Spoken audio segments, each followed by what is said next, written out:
ইরানের সঙ্গে আমেরিকার আলোচনা কি থমকে আছে? ইরান আমেরিকাকে দায়ী করে বলেছে যে আমেরিকা হরমুজ প্রণালীতে নৌ অবরোধ দিয়ে রাখলে আলোচনা আগাবে না। আমেরিকাও উল্টা ইরানকে দায়ী করেছে। ডোনাল্ড ট্রাম্প বলেছেন, ইরান যেসব শর্ত দিয়েছে তা মেনে নেওয়া সম্ভব নয়। এরকম অবস্থায় রাশিয়ার প্রেসিডেন্ট ভ্লাদিমির পুতিন আবারও জানিয়েছেন তিনি ইরান ও মধ্যপ্রাচ্যের স্বার্থ রক্ষায় কাজ করবেন। বিশ্লেষকরা বলছেন, ইরান ও আমেরিকার মধ্যে আলোচনা আগাচ্ছে না ঠিকই, কিন্তু থেমে আছে বলা যাবে না। ইরান বলছে আমেরিকা অযৌক্তিক ও বাড়াবাড়ি রকমের আচরণ করছে। আমেরিকাও কি গোয়ারের মতো আচরণ করছে না? ট্রাম্প বলছেন ইরানের কাছে পরমাণু অস্ত্র থাকা যাবে না। খেয়াল করুন, আমেরিকার সঙ্গে আলোচনায় ইরানের কোনো আগ্রহই কিন্তু ছিল না, কিন্তু শান্তি প্রতিষ্ঠার স্বার্থে উদার মনে ইরান আলোচনায় অংশ নেয় বলে বিশ্লেষকরা বলছেন।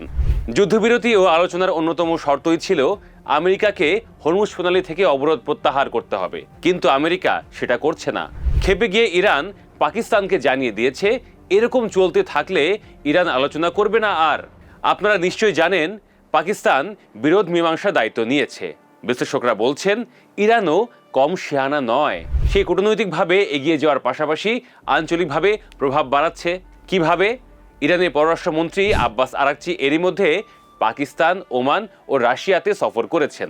আরাকচি বলেছেন যে যুদ্ধবিরতি চলছে, এই অবস্থায় সামগ্রিক বাস্তবতার কি কি পরিবর্তন হয়েছে এবং বর্তমানে কি কি ঘটছে সেসব নিয়ে বন্ধু রাশিয়ার সঙ্গে সলা পরামর্শ করা হয়েছে। বিশ্লেষকদের মতে ইরান যুদ্ধের বর্তমান যে অবস্থা, এতে আপাতত গুরুত্বপূর্ণ খেলোয়াড় হচ্ছে ইরানের বন্ধু রাশিয়া। ইরানের পাশে দ্বিধাহীনভাবে থাকার ঘোষণা দিয়েছেন ভ্লাদিমির পুতিন। আপনারা নিশ্চয়ই জানেন ইরানের বন্ধু রাশিয়ার প্রেসিডেন্ট ভ্লাদিমির পুতিন ভীষণ ধুরন্ধর। ট্রাম্প যদি ডালে ডালে চলেন, পুতিন চলেন পাতায় পাতায়। এতে ট্রাম্প হয়তো আরও চাপে পড়তে পারেন, কারণ বিশ্লেষকদের মতে ইরান যুদ্ধের কারণে ট্রাম্প এমনিতেই চাপে আছেন। সারা পৃথিবীতেই এই যুদ্ধের বিরুদ্ধে আওয়াজ উঠেছে।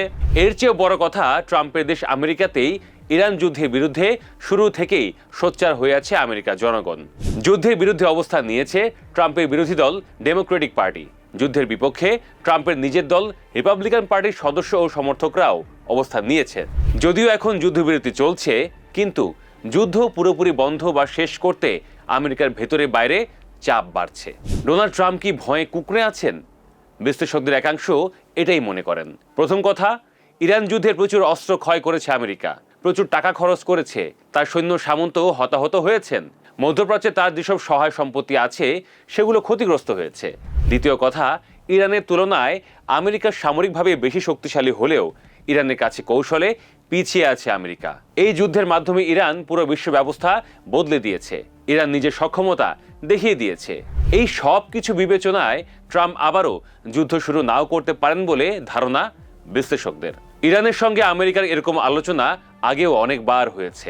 2015 সালে বিশ্ব শক্তিগুলোর পারমাণবিক চুক্তি হয়, যা সংক্ষেপে JCPOA নামে পরিচিত।